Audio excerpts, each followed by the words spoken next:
কেমনে আসে যা। গানটির বিশ্লেষণ একটু বলি। লালন সাঁই কি বলছেন, এই যে আমাদের দেহের মধ্যে 21,600 বার আমরা শ্বাস প্রশ্বাস নিচ্ছি বাবা, এই শ্বাস প্রশ্বাসটাই হচ্ছে ঈশ্বর। এ যতক্ষণ আপনার সঙ্গে আছে ততক্ষণ আপনি জ্যান্ত, আর এই শ্বাস প্রশ্বাস যেদিন বন্ধ হবে সেদিনই থেকেই আপনি মৃত, তখন থেকে আপনি মৃত। তাই সেটাই হচ্ছে ঈশ্বর। এই ঈশ্বরকে ভজো। যারা দম ধরতে পেরেছে তারা জীবনে কোনোদিন বুড়া হয় না বাবা, তাদের কোনোদিন সুগার হয় না, তাদের কোনোদিন ক্যান্সার হয় না। যারা এই নারীকে চিনতে পেরেছে আর এই ঈশ্বরকে চিনতে পেরেছে, বড় বড় সাধক। আমরা তো মরি, আমরা যত জীব সবাই মরি, আর যারা সাধক তারা দেহ রাখে, যখন ইচ্ছা খুশি তখন তারা মরতে পারে, দেহ রাখতে পারে।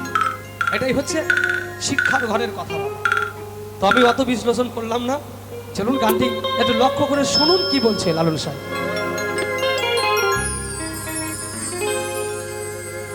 খাঁচার ভেতর অচিন পাখি কেমনে আসতে যা, খাঁচার ভেতর অচিন পাখি কেমনে আসতে যা, করে ধরতে পারলে মনোবিরি, ধরতে পারলে মনোবিরি, পিতা পাখির কেমনে আসে যা, খাঁচার ভেতর অচিন পাখি কেমনে আসে যা। জয় জয় জয় হরিবল হরিবল হরিবল।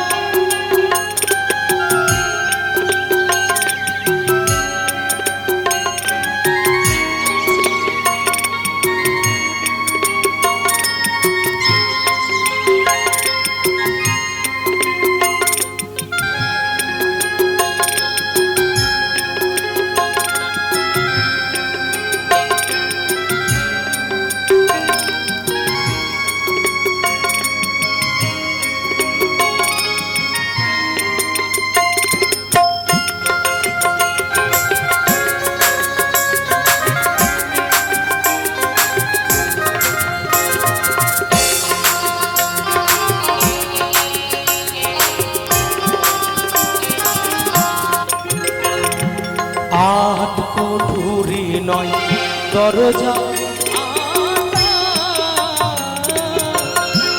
মাঝে মাঝে ঝলকা কাটা।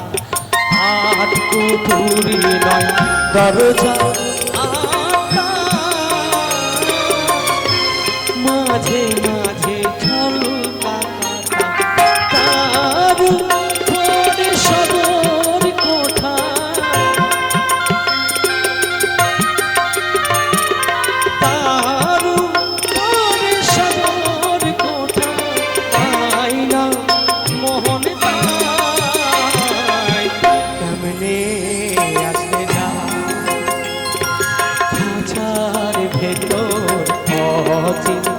পাখি কেমনে আসে যা।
কপালের প্রেম নইলে কি